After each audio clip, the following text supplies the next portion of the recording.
de la comunidad de UXPA Ecuador. Estamos súper emocionados, como siempre, semana a semana, de los invitados que se dan cita a este espacio y sobre todo a ustedes que asisten con ganas de adquirir estos conocimientos a partir de las experiencias que nos cuentan. Recuerden a todos los que están ingresando mantener sus micrófonos apagados.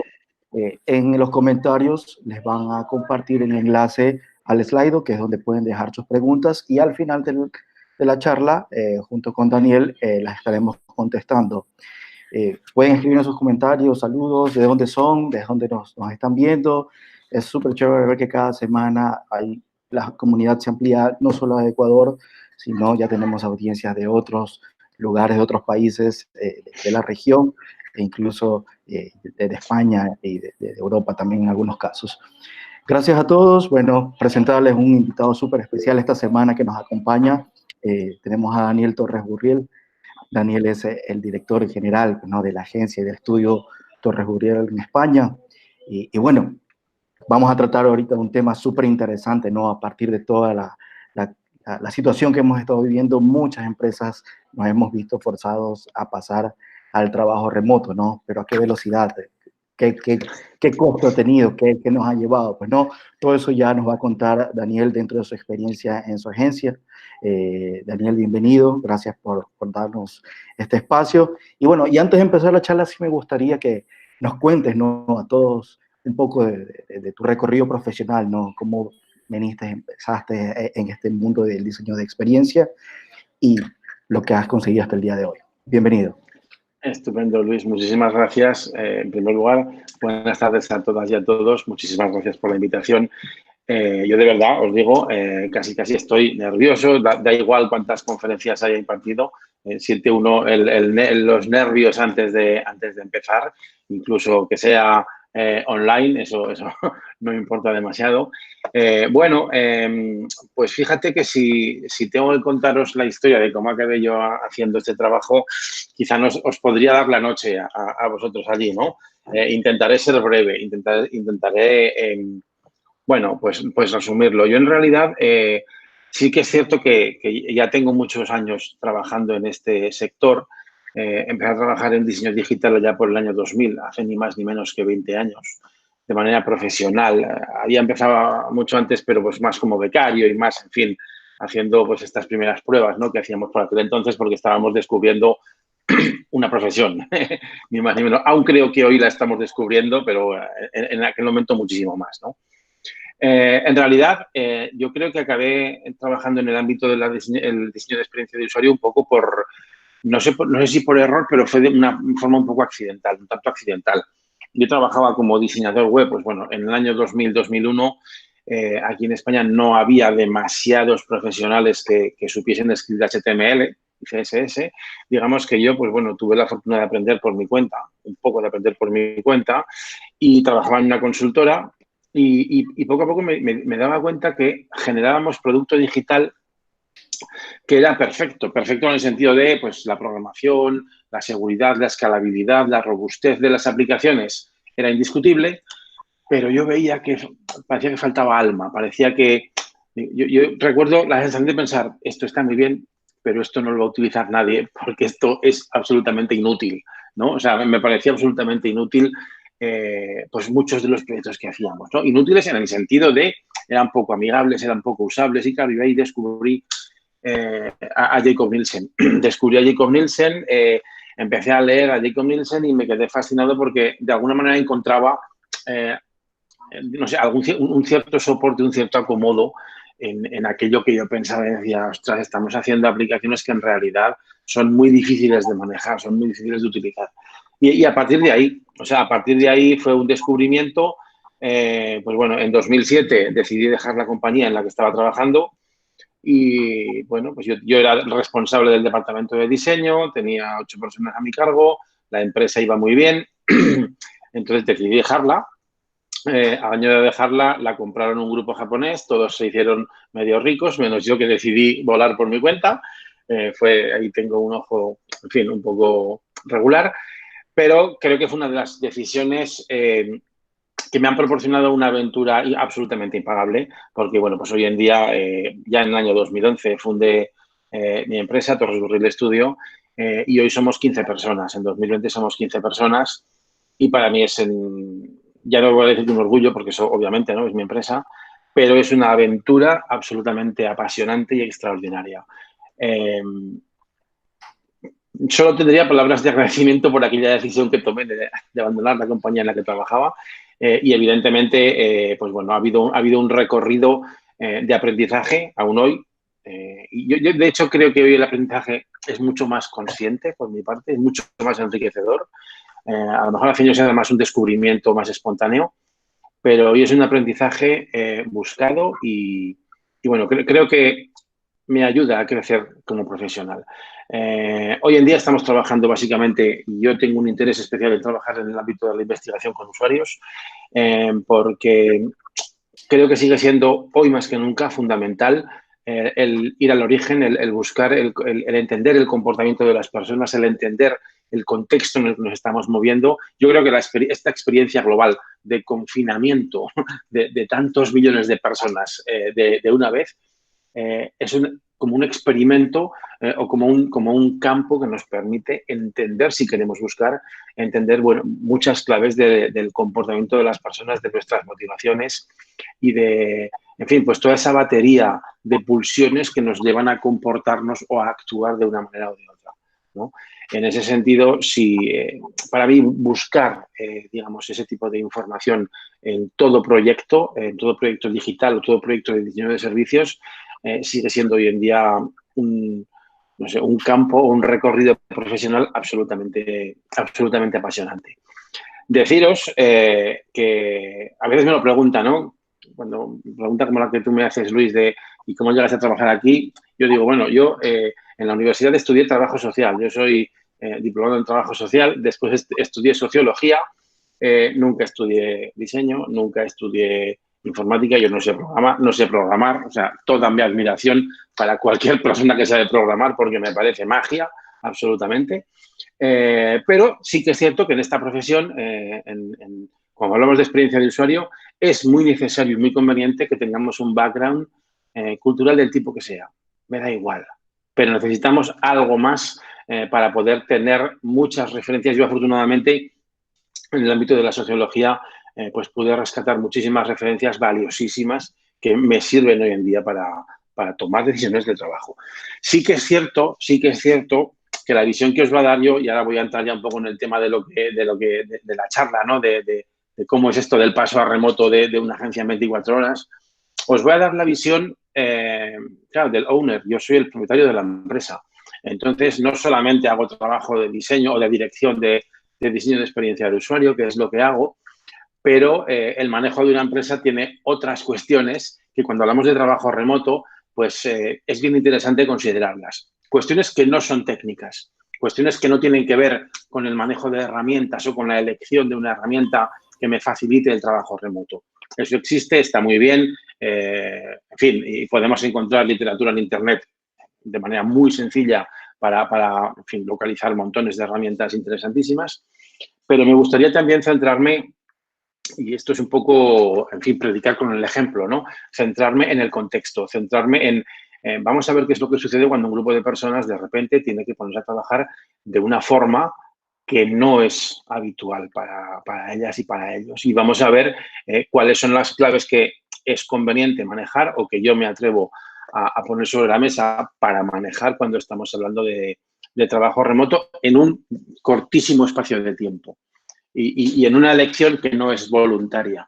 Es una decisión en la que no había alternativa. Yo os aportaré ahora mismo todo el contexto. Para eso me voy a ayudar de unas diapositivas, de una pequeña presentación que he confeccionado y que voy a compartir a continuación.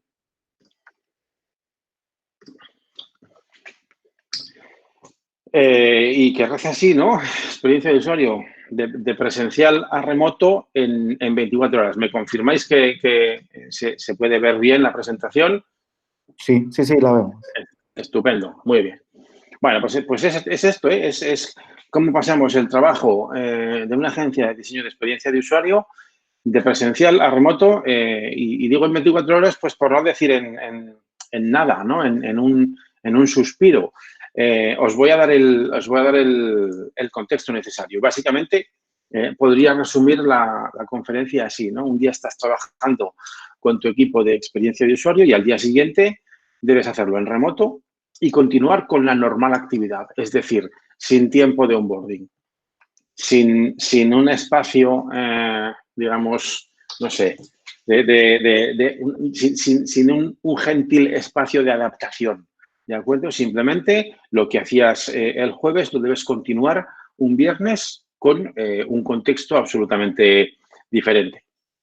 Esta fotografía la he tomado esta mañana, en mi mañana, hace ya unas cuantas horas, en el estudio, en la oficina de Zaragoza. ¿Por qué? Pues bueno, pues hoy he ido, pues bueno, tenía que revisar unas cuestiones allí y he aprovechado para tomar una foto que me ha impresionado bastante, no cuando la he tomado, sino cuando la he estado viendo después, ¿no?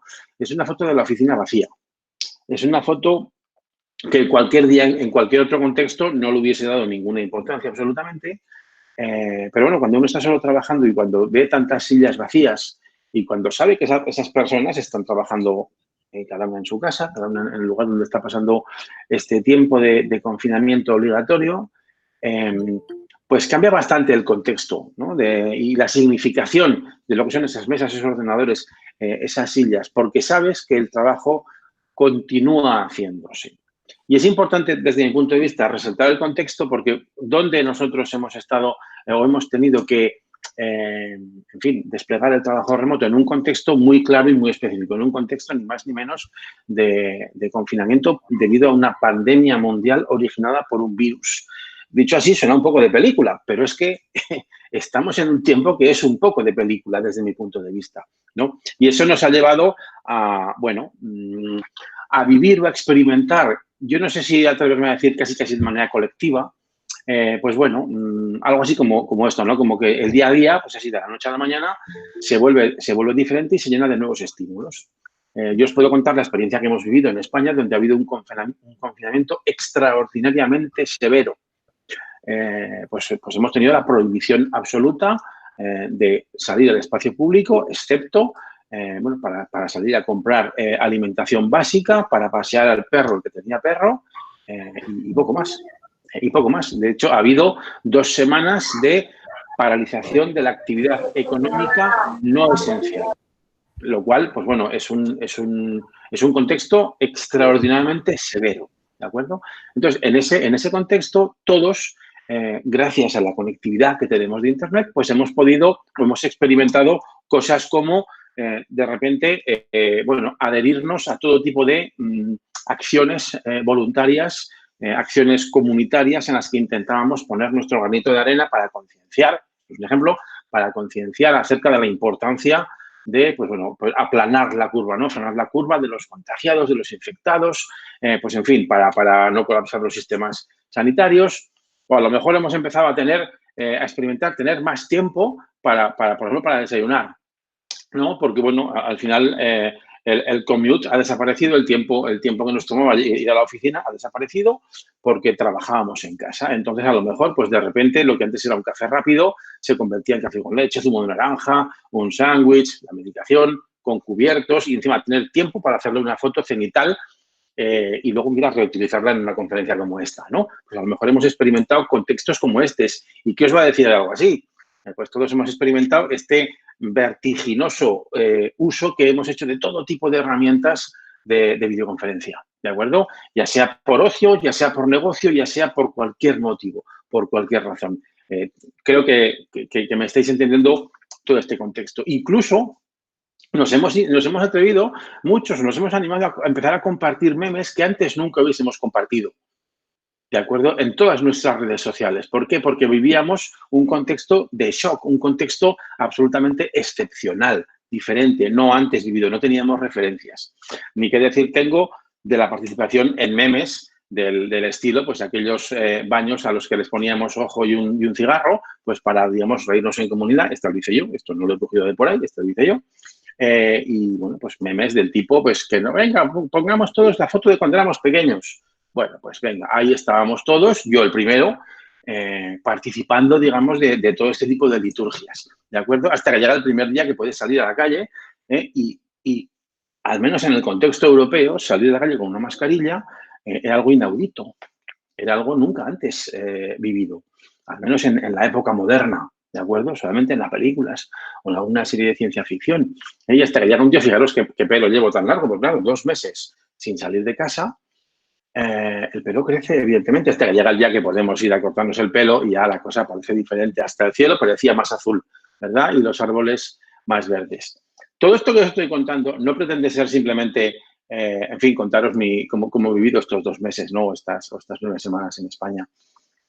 Es simplemente intentar entender un contexto o reflejar, describir un contexto. No tiene por qué ser este representativo, pero en cierto modo, en el contexto en el que yo os estoy contando esto, y sé que en otros lugares del mundo no ha sido extraordinariamente diferente, tenemos un punto en el que tenemos que seguir trabajando. Todo esto que habéis visto y que hemos experimentado está muy bien, pero el trabajo tenía que seguir.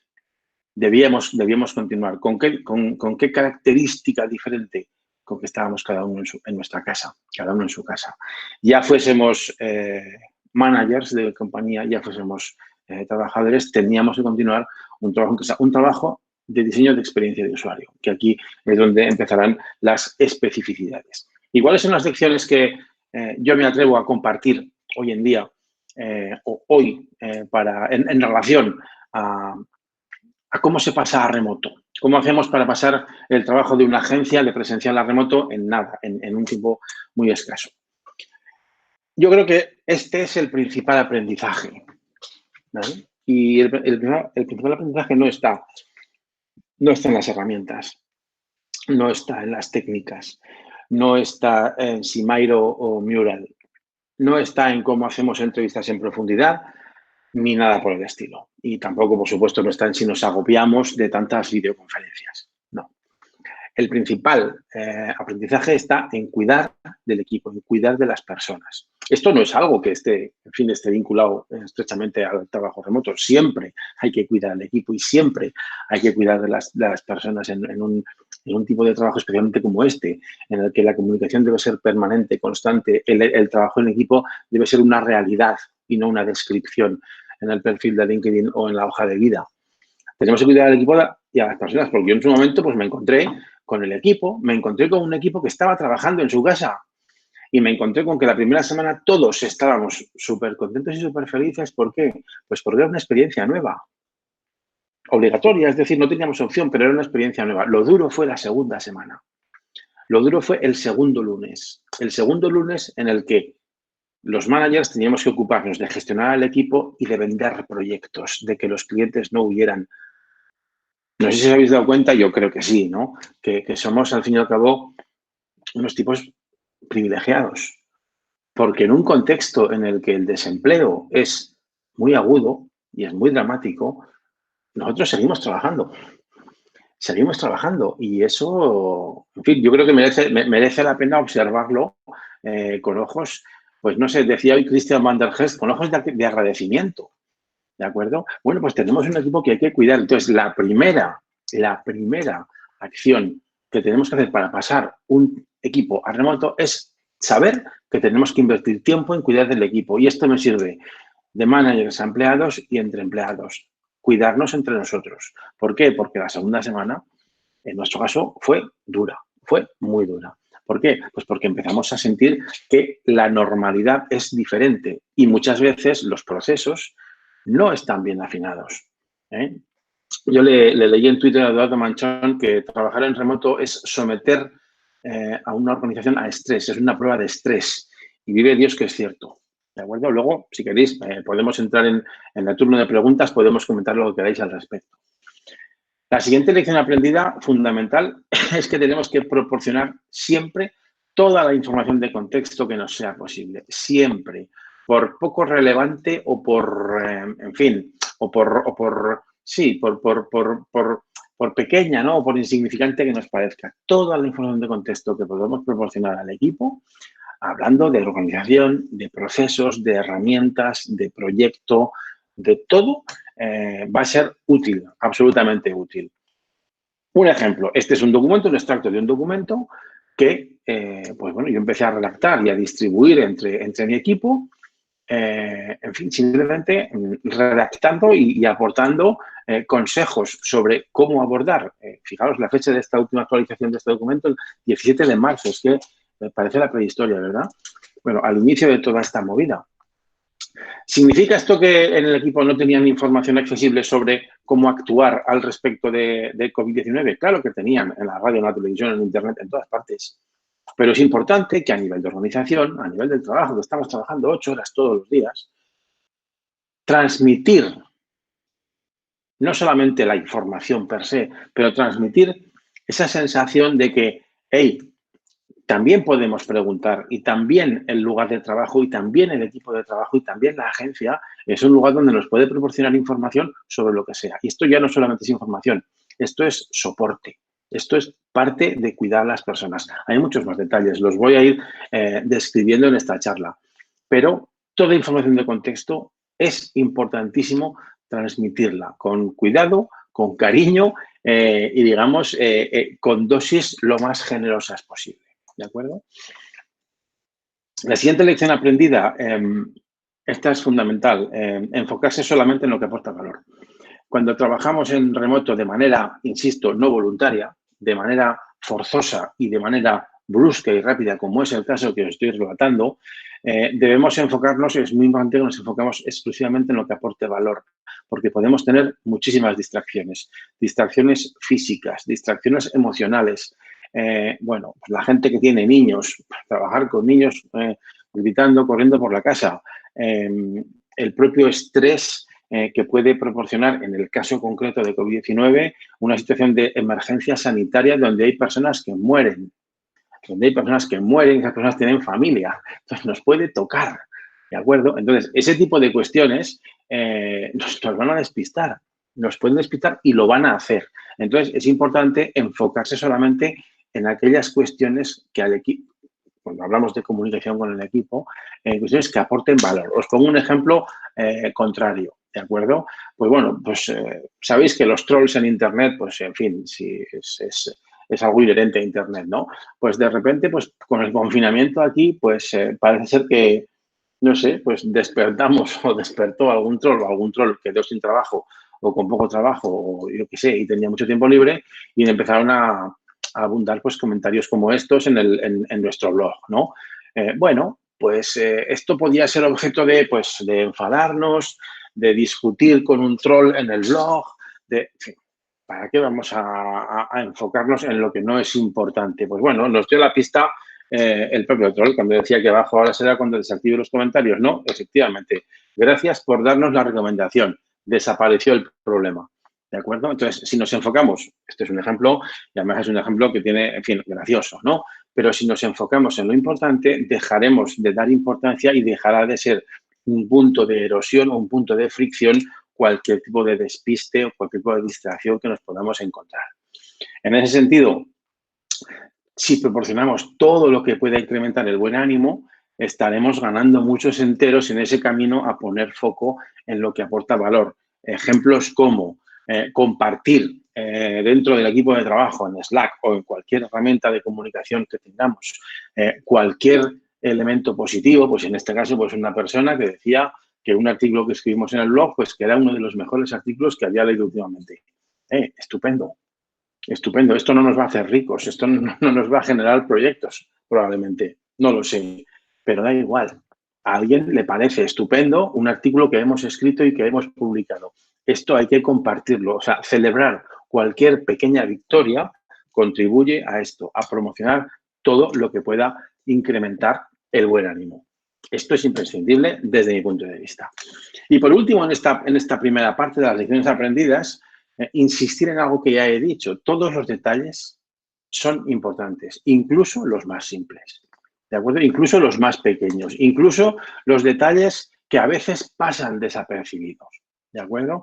Os pongo un ejemplo de cuando trabajamos con diferentes zonas horarias, bueno, pues es probable o es posible que a veces, pues a mí me pasa mucho, que nos equivoquemos con el cambio de hora. Bueno, hay aplicaciones muy sencillas que las puedes dejar en una ventanita por ahí que te dicen cómo son las horas y cuando estamos programando reuniones, cuando estamos planificando lo que sea. Pues este es un pequeño detalle, es decir, ¿esto es algo absolutamente relevante? Hombre, pues no, pero tenemos soluciones para todo. Entonces, compartir este tipo de pequeñas soluciones pues nos ayuda al final a trabajar mejor. ¿Por qué? Porque estando en remoto, todos los procesos son más lentos. O al menos nosotros lo hemos experimentado así, porque no teníamos una experiencia, no éramos una agencia perdón, que estuviese rodada y engrasada para trabajar en remoto. Lo hemos tenido que hacer rápidamente y de repente, de un día para otro. ¿De acuerdo? Me podréis decir, Daniel, esto está muy bien, ¿no? Nos has contado aquí, llevas 25 minutos contándonos cosas que está muy bien, que poco menos que os abrazabais virtualmente todos en la empresa y todo era bonito y maravilloso. No, esto son lecciones aprendidas. El camino tiene más curvas y tiene más piedras por el medio, ¿no? Pero dices, bueno, sí, ¿y qué hay de la experiencia de usuario? ¿Qué hay aquí de la técnica, ¿no? ¿Qué hay aquí de las herramientas? Porque a lo mejor aquí mucha gente ha venido esperando que Daniel contase, pues mira, las herramientas, las técnicas, tal igual, también hay. Claro que sí que hay, pero si he utilizado 25 minutos para explicar y para contar, para describir que hay que cuidar a las personas y hay que cuidar al equipo, es porque es tan importante o más, desde mi punto de vista, que el manejo de ciertas herramientas o ciertas tecnologías o ciertas metodologías. Pero efectivamente, claro que hay mucho de experiencia de usuario. ¿Cómo lo hemos hecho? Bueno, pues yo para llevar a remoto el proceso de trabajo de experiencia de usuario me atrevo a compartir con vosotras y con vosotros ahora mismo bueno, nuestro modelo de trabajo remoto, el que hemos aprendido. Obviamente, estas slides son producto de 2 meses de experiencia, ¿de acuerdo? No las hubiera podido escribir el primer día porque no tenía la más remota idea de lo que iba a suceder, pero ahora sí que me atrevo a compartirlas, ¿no? Y entonces, básicamente, el modelo de trabajo remoto para nosotros se basa en 3 grandes bloques, ¿no? O 3 grandes pivotes. El primero, que el propio proceso de trabajo, la propia metodología, sea remote friendly, es decir, sea sencilla de desarrollarse en remoto. Y veremos cómo, ¿vale? Ahora enseñaré cómo. Otra es que las herramientas que utilicemos, bueno, si yo dijese que estén basadas o que, digamos, también sean remote friendly, vamos a concretarlo, ¿no? Que estén basadas en cloud.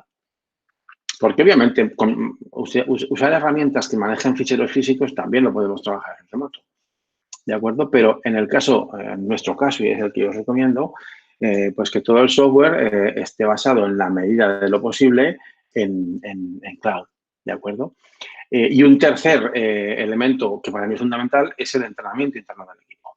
Y el entrenamiento interno del equipo se consigue en gran medida con mucho de lo que he explicado en los primeros 25 minutos, que tiene que ver con el contexto, con los detalles, con la comunicación, con la información y con eso de cuidar a las personas. ¿De acuerdo? Entonces, voy a empezar a intentar desgranar la primera pata, el proceso de trabajo remote friendly.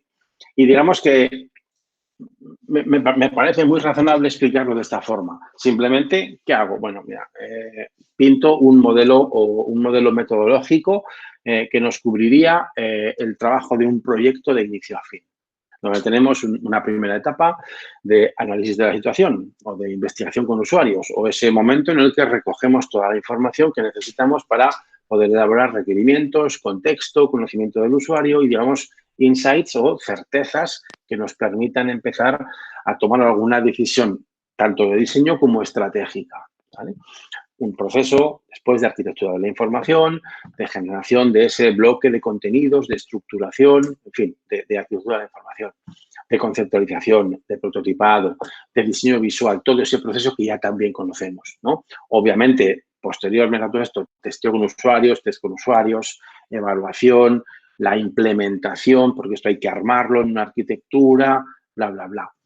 Lanzamos el producto, hacer el soporte al lanzamiento para que no se pierda ni un milímetro de la experiencia de usuario que tenemos diseñada, digamos, con tanto cariño en las fases previas, hasta incluso si damos soporte después de ese lanzamiento en el largo término, ¿vale? Un modelo metodológico como este, tenemos que estudiar qué posibilidades hay de hacerlo en remoto. Y nuestra experiencia nos dice lo que veis en la slide, que prácticamente todas las etapas tienen un encaje 100% con el trabajo remoto. todas, a excepción de una. ¿Vale? Pero yo me quedo con todas, arquitectura de información, conceptualización, prototipado, diseño visual, testeo con usuarios, implementación, soporte al lanzamiento y soporte después del lanzamiento. Todo esto se puede hacer en remoto, al 100%, por completo, sin excusas. Donde tenemos alguna dificultad es en la parte inicial. ¿Pero en qué parte? En la parte de investigación con usuarios. Toda la investigación con usuarios no se puede hacer en remoto. Se puede hacer la práctica totalidad. O por lo menos nosotros, en fin, hemos experimentado que se puede desplegar la práctica totalidad. Pero nos falta una parte. ¿Qué parte? La parte, digamos, que está ligada al hecho observacional en el campo, en campo. Hay trabajo de campo que desde la perspectiva de la observación que exija presencialidad, bueno, pues es más complejo hacerlo en remoto, es bastante más complejo. El resto de técnicas las podemos desplegar en remoto, podemos desplegar, obviamente, diseño de cuestionarios, encuestas, entrevistas en profundidad, por supuesto que sí, grupos de enfoque, por supuesto que sí, sesiones de co-creación, de codiseño, de design thinking, por supuesto, desktop research, benchmark, todo esto lo podemos hacer en remoto sin ningún tipo de problema. La colaboración con stakeholders, hay herramientas en el mercado, luego os enseñaré, digamos, la batería de herramientas, os contaré la batería de herramientas con las que trabajamos para desplegar todo esto. Se puede hacer en remoto. Y a mí me parece, y desde luego nos ha dado muy buen resultado, que es muy interesante plantear que no todo se puede hacer en remoto. Es una parte muy, muy pequeña, ¿eh? Luego, si queréis, lo podemos discutir, si alguien tiene alguna otra experiencia. Pero es muy, muy saludable compartir con nuestros partners o nuestros clientes que, bueno, pues a lo mejor hay alguna cuestión a nivel, sobre todo, de research que es difícil desarrollar en remoto.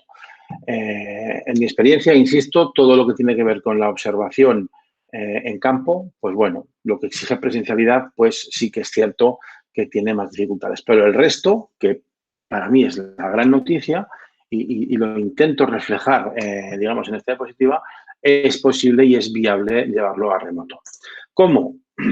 Aquí ya cada cual, la caja de herramientas, todos tenemos nuestras filias, nuestras fobias, nuestras herramientas preferidas, tenemos las herramientas que nos gustan y las que nos gustan menos, ¿de acuerdo? En ese sentido, bueno, pues ahí puede haber gustos para absolutamente todo el mundo.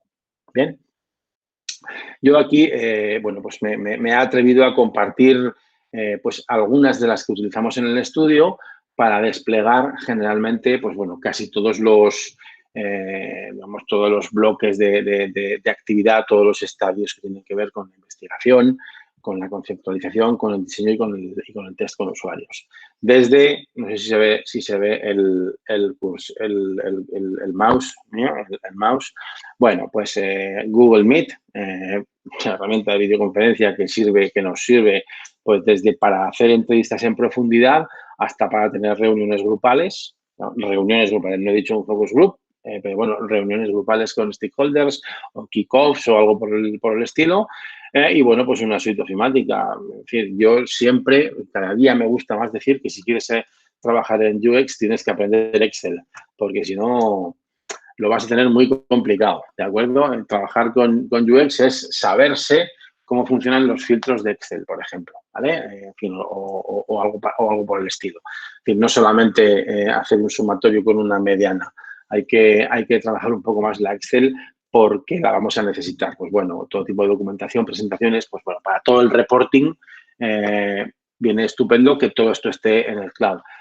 Jamboard, al trabajar con la suite de Google Enterprise, pues bueno, Jamboard es una herramienta estupenda desde mi punto de vista, pues bueno, pues para trabajar con paneles de manera colaborativa, que podemos trabajar tanto de manera síncrona como de manera asíncrona. La combinación de Google Meet y Jamboard es extraordinaria. Desde mi punto de vista, insisto, y permite desplegar un montón de técnicas en remoto.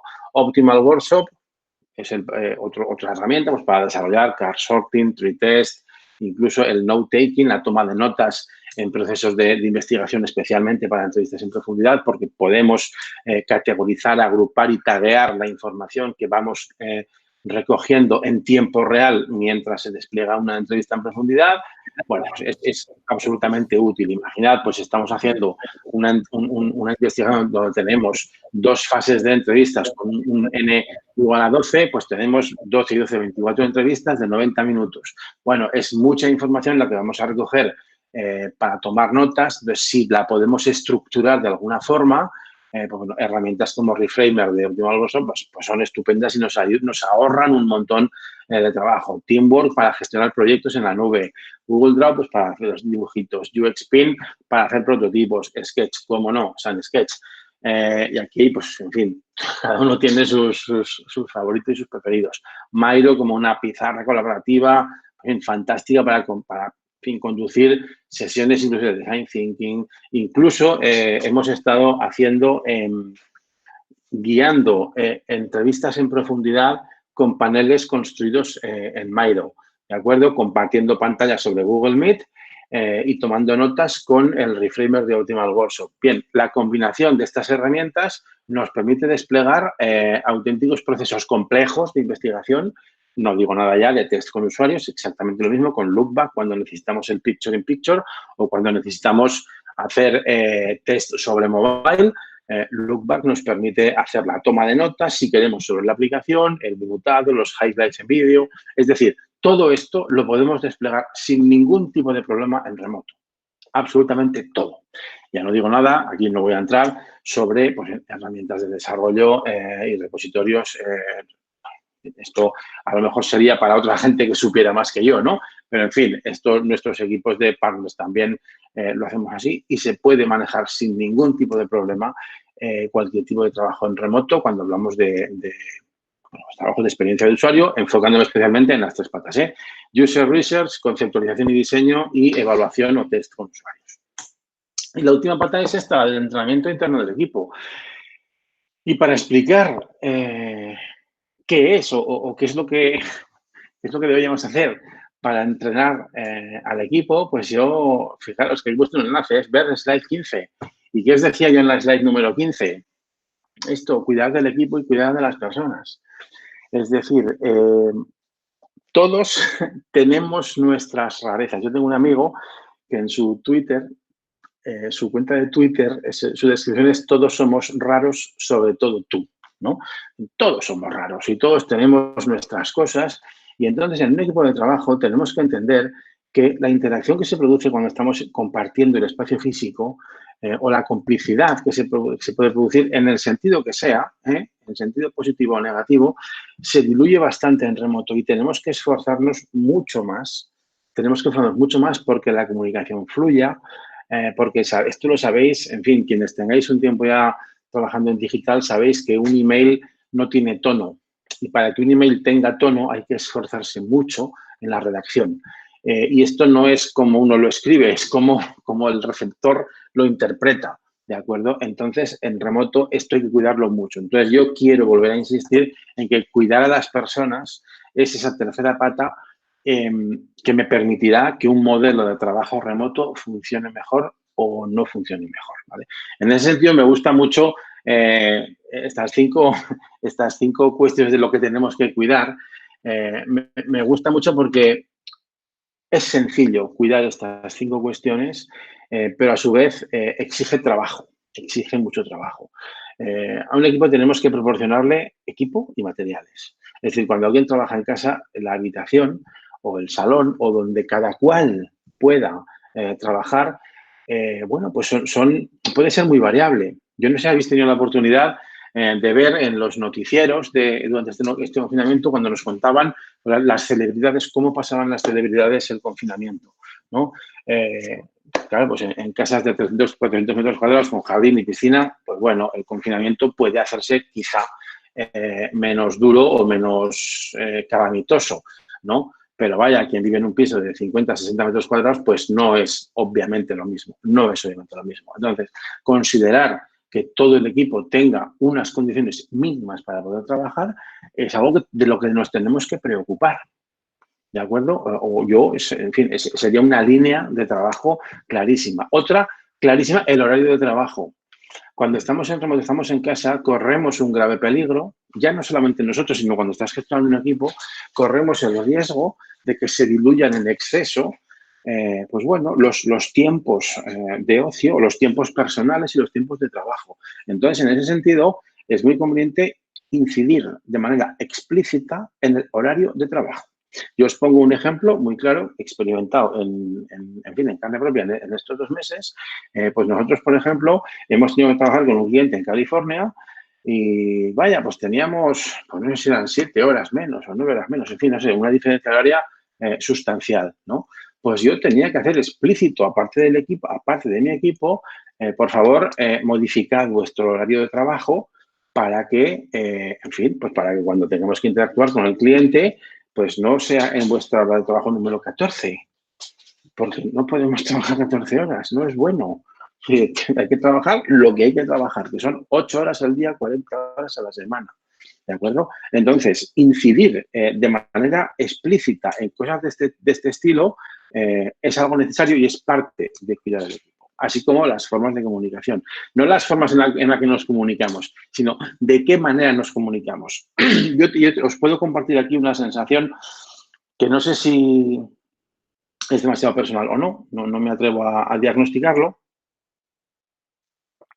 pero me siento mucho más cómodo. Por ejemplo, yo trabajo con parte de mi equipo directivo.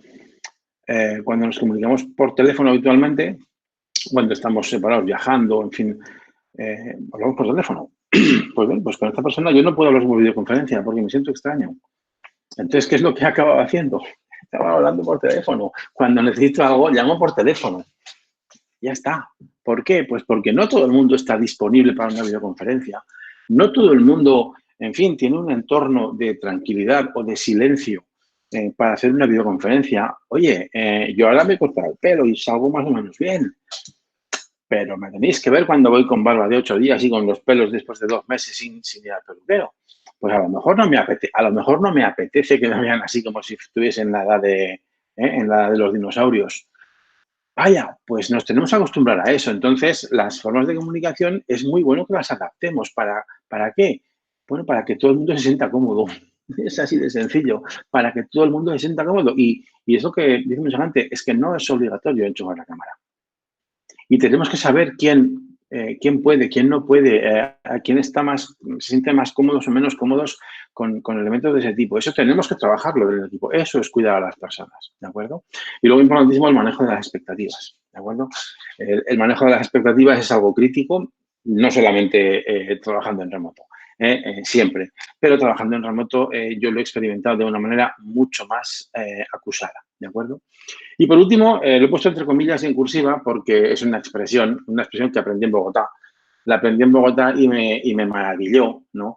Y es que en todos los equipos de trabajo suceden calamidades. Es decir, calamidades dicho de manera, en fin, simpática, ¿de acuerdo? Al menos en la acepción que yo conozco en España es una acepción un poco brusca, ¿no? Las calamidades es algo muy tremendo, pero a todos nos pasa siempre algo. O sea, a todos, pues bueno, se nos sale el agua de la lavadora o todos tenemos pequeños eventos que nos fastidian el día a día, ¿no? Pues yo ahora me encuentro mal, ahora me duele un pie, ahora el niño me ha dicho no sé qué, ahora se me ha ido la luz, ahora el ordenador no funciona, el perro se ha comido mis deberes, en fin, todo ese tipo de cosas nos pasan siempre. Y cuanto más grande es el equipo de trabajo, eso sucede con más frecuencia. Y es algo que tenemos que gestionar con calma, con sosiego, con paciencia y con la mejor de las disposiciones. ¿Por qué? Porque va a suceder siempre. Y además siempre vemos las calamidades de los demás. Tendemos a no ver las nuestras. ¿De acuerdo? Entonces, gestionar todo esto o cuidar todo esto para cuidar a las personas, desde mi punto de vista, es un elemento clave para mejorar el trabajo en equipo, ¿no? El trabajo en equipo, perdón, mejorar, optimizar el trabajo en remoto. ¿Cómo hacemos esto ya para ir finalizando? Pues básicamente lo hacemos con 2 elementos que no he inventado yo y que son más viejos que yo. Uno, con honestidad. Que esto, el trabajo en remoto no se basa en 24 horas si vamos escondiendo las cosas o si vamos, digamos, en fin, si hacemos lo contrario a ser honestos, ¿vale? Y el segundo es la transparencia. Honestidad y transparencia es aquello que nos decían nuestras madres de jóvenes, lo de con la verdad se va a todas partes, porque esta es una versión, vamos a llamar Enterprise si queréis, de esto. pero es honestidad y transparencia. Es muy difícil manejar todo lo que os he contado de gestión de personas, de cuidar al equipo, si no está impregnado de altísimas dosis de honestidad y transparencia. Y eso, por ejemplo, pues puede significar ejercicios como el que yo os voy a mostrar. Es un ejercicio que he preferido utilizar mi ejemplo porque no me apetece poner a nadie que no sea yo, porque pues si hay que desnudarse, me desnudo yo y nadie más, ¿no? Pues bueno, esto es un hilo de tweets del día 3 de mayo, es decir, hace 13 días exactamente, en el que, pues bueno, somos humanos. Yo tengo una compañía, nos está yendo muy bien en este confinamiento, afortunadamente, pero es que no es difícil, no es sencillo, porque yo os puedo contar que el primer pensamiento que tuve fue: no quiero romper el equipo. Tengo que luchar por mantener a todo el mundo en plantilla, independientemente de los problemas que tengamos de cancelación de proyectos, que evidentemente los hubo. ¿De acuerdo?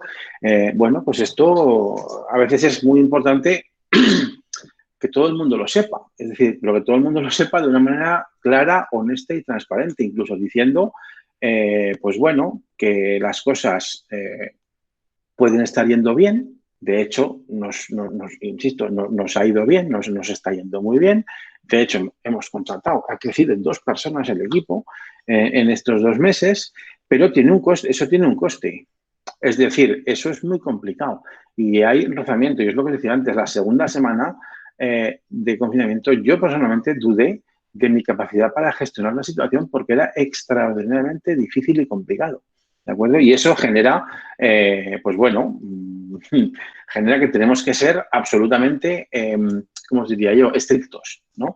Tener rutinas estrictas todos los días, plantearse objetivos muy a corto plazo, para intentar no querer ver mucho más allá, sino tratar de conseguir pequeñas victorias diarias. Evidentemente, pues bueno, a veces hace falta tener buena suerte, nosotros la tuvimos, porque firmamos 2 geniales proyectos, eso ayuda mucho, las cosas como son, pero esto desgasta. Yo os he dicho, llevo 20 años trabajando en este ámbito y yo creo que han sido los 2 meses donde he tenido un aprendizaje acelerado, muy acelerado y absolutamente intenso, ¿de acuerdo? Pero bueno, esto desgasta en lo personal, desgasta en lo emocional, que esto es algo que cuidamos poco y deberíamos cuidar mucho más. Este trabajo remoto no podemos hacerlo todo bien y, como dicen por ahí, está muy bien que las cosas salgan mal. O sea, no pasa nada, quiero decir, es que lo normal es que las cosas también salgan mal, ¿de acuerdo?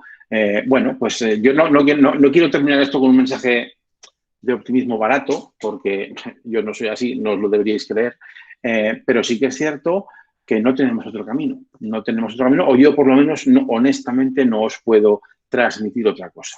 En todo caso, no quiero terminar la charla sin dar algo más, ¿de acuerdo? Porque yo sé que hay un componente de descripción, digamos, en primera persona de una experiencia, de pasar de trabajo en remoto, de presencial a remoto en 24 horas, pero me apetece también compartir 2 cosas. Son 2 tablas de equivalencia que he hecho, pues bueno, para seguir siguiendo todo el proceso digamos, de trabajo de un proyecto de inicio al final digamos, el proceso de diseño, pues ver en cada fase qué técnica, qué herramientas y qué resultados podemos obtener, ¿de acuerdo? Entonces, aquí como esto lo compartiremos, en fin, yo hago un rápido repaso para que tengamos algo de tiempo para la conversación o para preguntas, pero para todas las fases de un proyecto, definición inicial de modelo de gobernanza, estrategia, investigación con usuarios, análisis y generación de insights, arquitectura de la información, conceptualización y prototipado, diseño visual, testeo con usuarios, implementación, soporte al lanzamiento y soporte posterior al lanzamiento, pues he hecho una tabla con las técnicas del trabajo, pues reuniones de lanzamiento, kickoffs, workshops con stakeholders, en fin, todo tipo de técnicas y con qué herramientas las estamos desplegando en remoto para obtener qué resultados, ¿vale? Entonces, las he especificado aquí, son herramientas que habéis visto en la diapositiva, en la slide, donde había una serie de iconos con las herramientas y para conseguir qué resultados dentro de cada una digamos, de estas fases de proceso de trabajo, ¿de acuerdo? Entonces, bueno, esto, insisto, como lo compartiré, me gustaría que tuviésemos algo de tiempo para poder, bueno, pues tener una conversación y por lo que me respecta, pero que muchísimas gracias por la atención prestada. Muchísimas gracias, Daniel. Súper interesante, súper chévere tu experiencia, lo que nos has compartido. Y sí, efectivamente, bueno, vamos a tomarnos unos minutos para responder las preguntas que nos han dejado. Recuerden que les hemos compartido ahí en los comentarios del Meet el enlace al Slido, donde pueden dejar las preguntas o votar por las que están ahí ya para poder hacérselas llegar a Daniel, ¿no? Tenemos esta primera pregunta, Daniel, que dice, ¿cómo estás enfrentando la observación en la investigación, tanto en etapas de descubrimientos y en testeo moderado? Pues la observación la estamos observando de manera complicada, por lo que decía, o sea, todo lo que tiene implícito elementos de presencialidad, pues nosotros en algún proyecto que hemos tenido que abordar no lo hemos podido hacer. Entonces, forzar la observación, digamos, sí, forzarla para poder hacerla en remoto, sí que hemos tenido una experiencia. Hemos tenido una experiencia en un proyecto cuya infraestructura, digamos, de investigación era muy compleja porque, digamos, hemos diseñado tres fases de investigación y entonces en la última fase teníamos que intentar de alguna manera recrear lo que era una interrelación de personas, de amigos, digamos, que en lugar de poder observar, digamos, esa situación in situ, digamos, con naturalidad, pues bueno, teníamos que de alguna manera recrearlo en remoto, con videollamadas a tres bandas, ¿de acuerdo? Ahí, claro, pues se pierde mucha naturalidad, estamos forzando mucho más de la cuenta y, bueno, hay que tomarlo con muchísima cautela. Digamos que el tipo de información que ahí podríamos obtener a nivel de investigación, bueno, pues es complejo porque coordinar dos agendas por separado para hacer algo en remoto, bueno, que aquí todos, uno de las grandes cuestiones que yo he descubierto en estos meses es que quienes trabajamos en esto conocemos perfectamente las herramientas. No nos cuesta nada hacer una videoconferencia, es algo que, bueno, pues conocemos las herramientas y demás. Otra cosa es cuando tenemos que invitar a usuarios a los que hemos reclutado y les dices que tienen que aparecer con su ordenador de escritorio o su portátil y se conectan con una tablet con la que no saben compartir pantalla. ¿Vale? Esa es la realidad. Entonces, y es absolutamente legítimo que la gente no tenga ni idea de cómo compartir pantalla. De hecho, creo que se vive mejor, más tranquilo. Pero tenemos que enfrentar ese tipo de cuestiones. Entonces, a mí me resulta bastante complejo. No sé si con esto contesto a tu pregunta, porque no sé si tenía dos partes, una la observación y la otra, creo que he dicho la moderación, los test con moderación. Sí, el testeo moderado. El testeo moderado en remoto no tiene mayor cuestión. Simplemente nosotros lo que hacemos tiene relación o tiene dependencia de si hay estímulo o no hay estímulo. Si hay un estímulo claro, se hace compartiendo pantalla o bien si el estímulo es interactivo, directamente digamos, en la parte del usuario para que compartiendo pantalla o con un picture-in-picture, digamos, podamos hacer la observación en remoto. Perfecto. Justo con lo que también comentabas, ¿no? De esta parte complicada en el test remoto con usuarios, ¿no? Que tengan que compartir con pantallas y todo esto. Justo hay una pregunta que dice, ¿cómo organizan el reclutamiento remoto de usuarios? Igual que el presencial. Nosotros lo hacemos con empresas de reclutamiento profesional.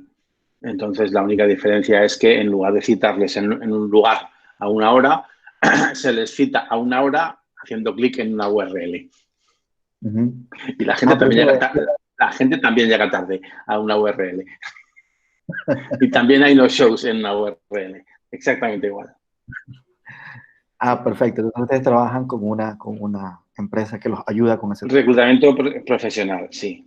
Sí, porque muchas veces nosotros, en fin, no tenemos un panel tan grande como para poder hacer segmentaciones que a veces son exigidas. Entonces, lo más útil, lo más eficaz es hacer un reclutamiento profesional. Perfecto. Otra pregunta, Daniel, que dice, ¿los costos que pueden crecer en casa por mayor uso de electricidad, comida, etcétera, que se pueden dar? ¿Existe algún análisis de tu parte para tenerlo en cuenta? O sea, tu parte como empresa, ¿no? La verdad que nunca he reparado en eso. Lo cierto es que nunca he reparado en eso, pero sobre todo porque nosotros estamos tomando esta parte como algo absolutamente provisional. Quiero decir, sí que es cierto que cuando salimos a hacer, o sea, cuando dejamos la oficina física, pensábamos que lo hacíamos para 2 semanas, ¿de acuerdo? Porque, digamos, era la información disponible en el país en aquel momento, era que, bueno, que durante 2 semanas debíamos estar confinados en casa. Hemos acabado estando 2 meses, ¿de acuerdo? Entonces, en ese sentido, no hemos pensado en eso y la única cuestión que sí que es cierto que hemos ido adaptando sobre la marcha es quien ha necesitado algún tipo de infraestructura, la hemos proporcionado, evidentemente. Pero Perfecto. tampoco ha sido un caso, es decir, no ha sido algo generalizado, simplemente, bueno, pues todo ha fluido con normalidad, pero porque todos sabemos que esto tiene un fin, es decir, esto no dura para siempre. En nuestro caso. Perfecto. A ver, siguiente dice, ¿cómo invitas a los stakeholders y a algunos directivos que aún están encerrados a esto llevarlo a cabo, considerando que piensan que no sirve, ¿no?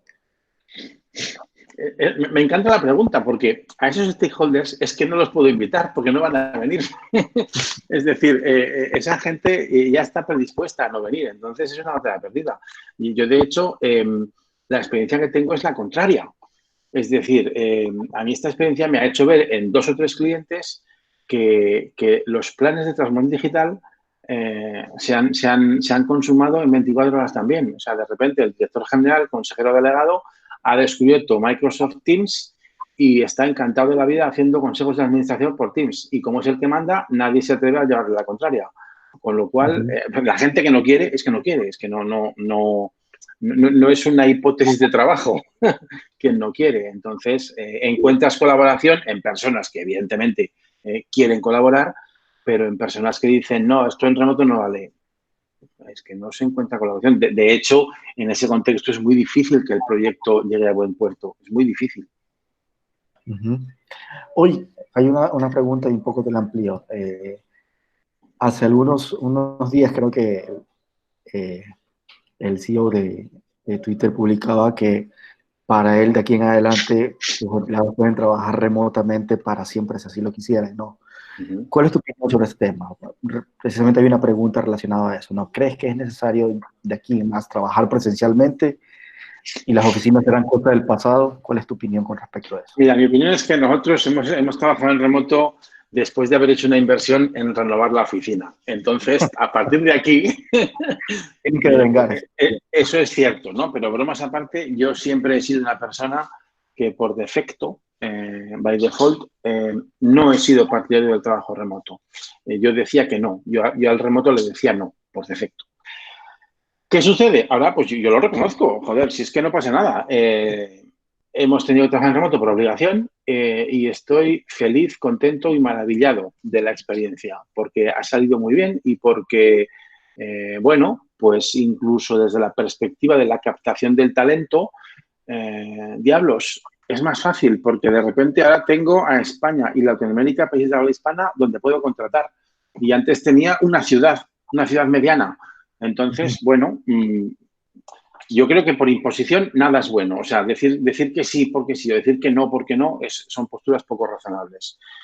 Pero desde luego yo sé que en mi empresa, después de esto, el trabajo remoto, no digo que todo el mundo lo haga todo el tiempo, pero desde luego tiene que ser una realidad de alguna forma. Ya lo está siendo de hecho. ¿Por qué? Pues porque nosotros ya hemos empezado a contratar con mucha más intensidad a personas que no están físicamente en Zaragoza, con lo cual, en fin, ya está siendo una realidad. Pero desde luego yo lo abrazo con alegría y con una sonrisa, vaya.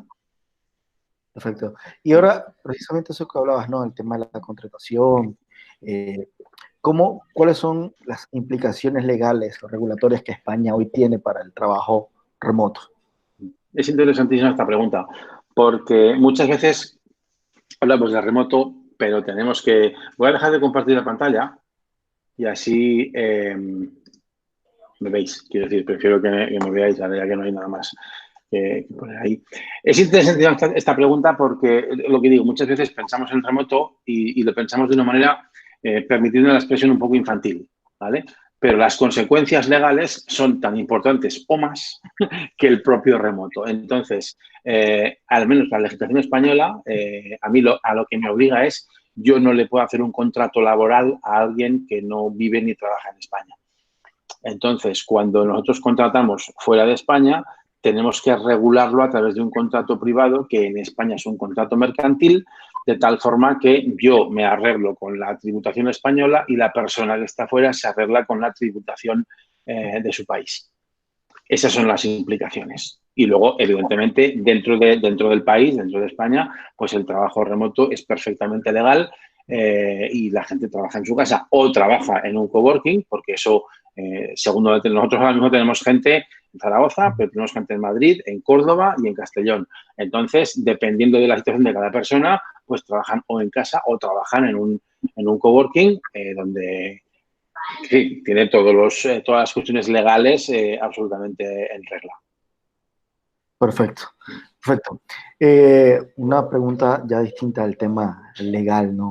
Orgánico es un poco, ¿qué actividades promueven dentro de tu estudio, ¿no? Para mantener este ambiente laboral. Ya estamos a 2 meses de encierro, ¿no? ¿Y cómo evitas a través de diferentes actividades con tu equipo entrar o caer en ese burnout, ¿no? Pues mira, os voy a hacer súper sincero, dejando a la gente en paz. O sea, yo procuro no molestar demasiado y lo procuro con todas mis ganas.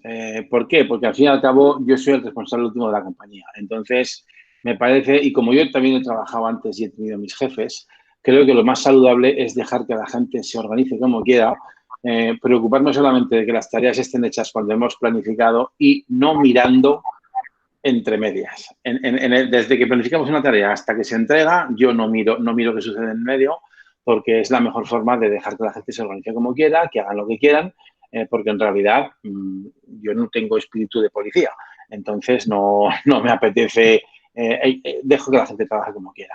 A nivel de compañía, ¿qué es lo que hacemos? Intentamos favorecer todo lo que se puede, las actividades, pues por ejemplo, nosotros hacemos 2 tipos de actividades, pues cada 2 viernes pues hay una especie de formación interna que se organiza dentro de la casa, dentro de la agencia y demás, donde nosotros no intervenimos, la dirección, y cada mes hacemos con nuestros compañeros de la Jobs Alliance en 26 países del mundo, pues una charla de formación interna que excluye a los cuadros directivos. Es decir, que las personas de los equipos se organicen y digamos que hagan sus actividades. Pero digamos que yo a los managers les invito a que den un paso a un lado, que dejen a la gente tranquila y que dejen que la gente se organice sus actividades. Perfecto. Siguiente pregunta, bueno, ¿van a compartir la presentación? Sí, efectivamente, en estos días Daniel nos va a hacer llegar la presentación para transmitírsela y compartírsela a todos ustedes. También vamos a tener el reprise de esta charla en nuestro canal de YouTube, así que ya la podrán ver si los que no pudieron asistir ahora, ¿no? ¿Cómo no perder este tema de empatía con el otro si no tienes ese contacto face to face? El tema de la cercanía y contexto se pierde. Sí, se pierde. Yo no sé qué responder, es que se pierde. O sea, se puede uno acercar. O sea, uno se puede acercar un poco tal. Y obviamente hay una cuestión de tiempo. Es decir, con el tiempo, de la misma forma que hemos podido hacer amigos chateando o amigos por internet, bueno, esto se puede hacer con el tiempo. Pero evidentemente yo digo es que igual ya soy de otra generación. Entonces, yo tengo clarísimo que como el o sea, lo que se obtiene con el face to face no es replicable en remoto, con lo cual es una batalla que para mí no existe porque es imposible. El remoto tiene otras cosas buenas, tiene otras cosas muy buenas, pero comparar entidades diferentes me parece un ejercicio que yo no hago.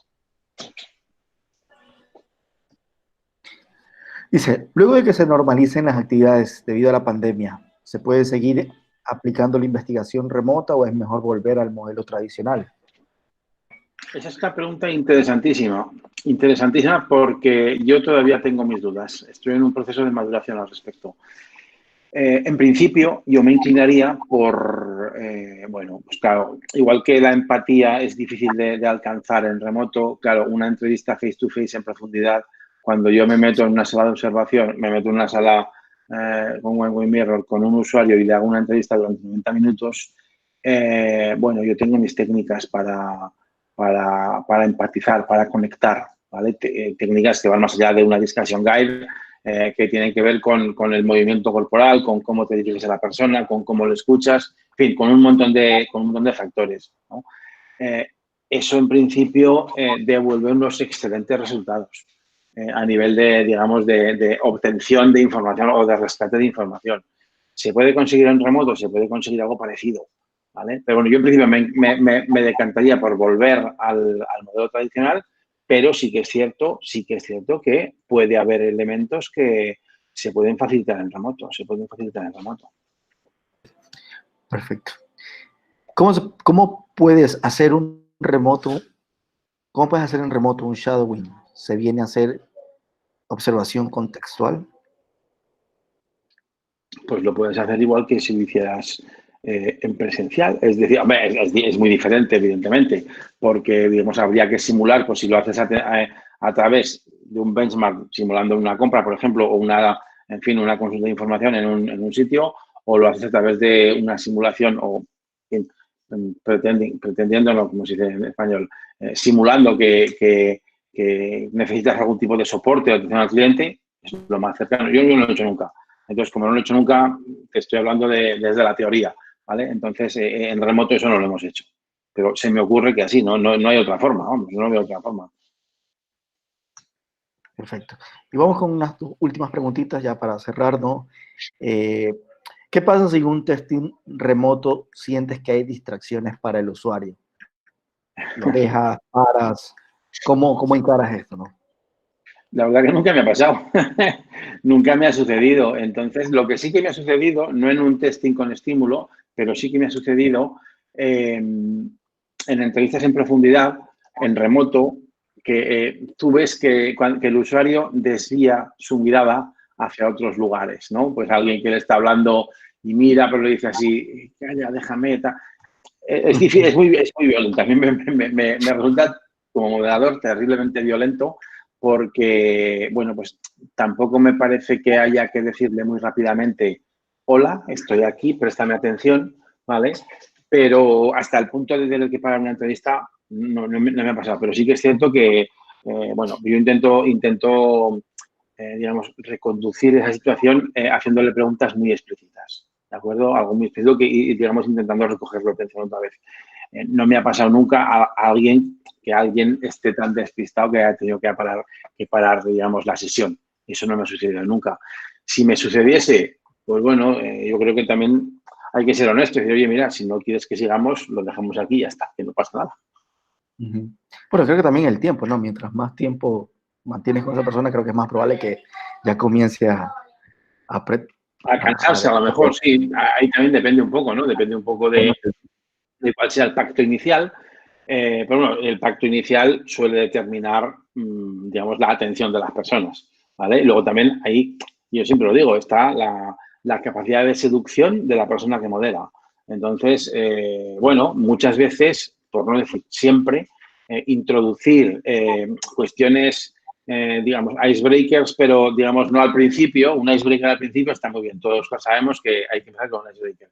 Pero se pueden introducir cuestiones a lo largo de la entrevista que permitan, digamos, generar un engagement superior con la persona o una empatía más intensa con la persona con la que estás dialogando.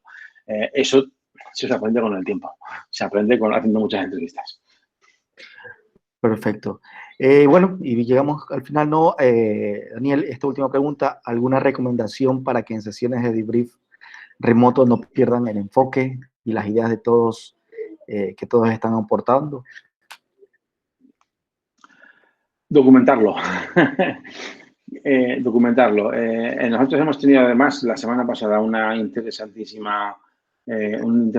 proyecto con un cliente en el que los debriefs, digamos, hemos acudido todos a los debriefs con una documentación previa cumplimentada para que el debrief se convierta algo así como en una confirmación de que todos estamos alineados, ¿de acuerdo?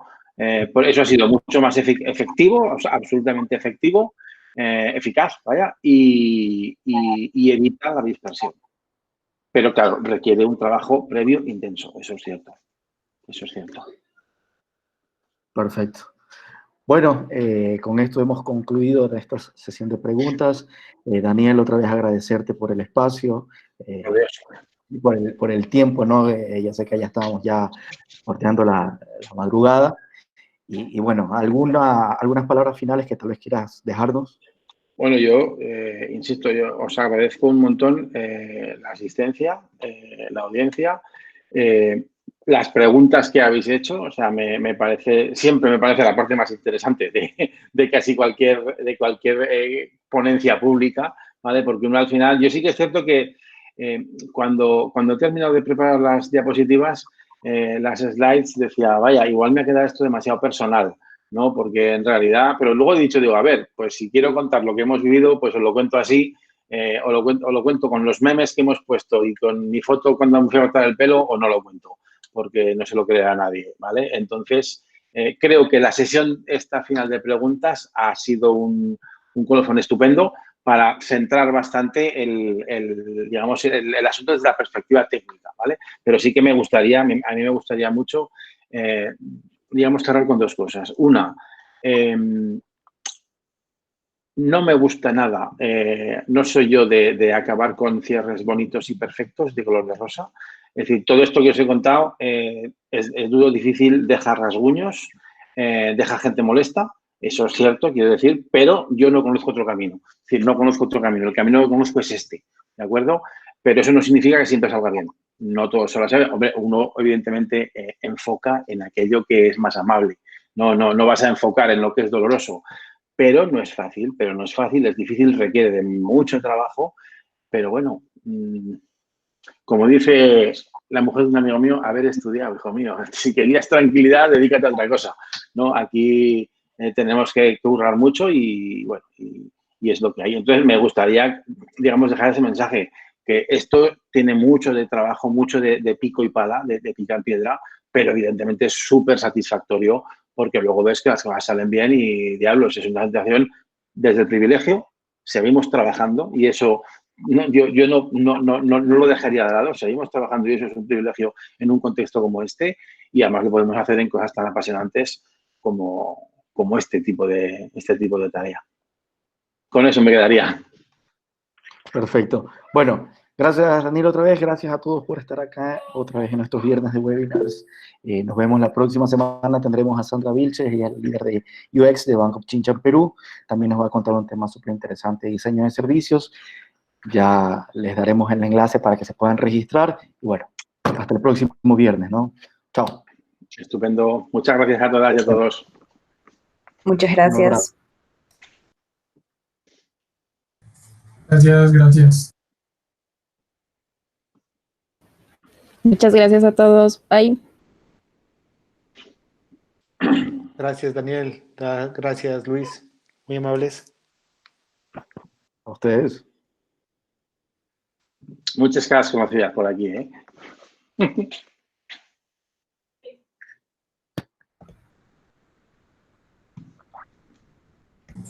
Muchas gracias.